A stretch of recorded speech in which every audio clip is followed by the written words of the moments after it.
চলতি অর্থবছরের বার্ষিক উন্নয়ন কর্মসূচি এডিপি থেকে কমানো হচ্ছে প্রায় ৩০,০০০ কোটি টাকা।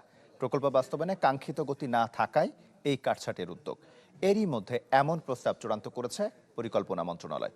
আগামী বুধবারের জাতীয় অর্থনৈতিক পরিষদ এনইসির সভায় প্রস্তাবটি চূড়ান্ত হওয়ার কথা রয়েছে। চলতি অর্থবছরের সংশোধিত এডিপির আকার হতে পারে ২ লাখ কোটি টাকা। চলতি অর্থবছরের এডিপিতে সরকারের অর্থ যোগান ১,৪৪,০০০ কোটি টাকা। ঢালাইয়ে দৃঢ়তা, নির্মাণে নিশ্চয়তা। প্রিমিয়ার সিমেন্ট, ঢালাইয়ের রাজা। যা কমিয়ে ১,২৮,০০০ কোটি টাকা করা হচ্ছে। আর প্রকল্প সহায়তা কমানোর পর যা হচ্ছে ৭২,০০০ কোটি টাকা।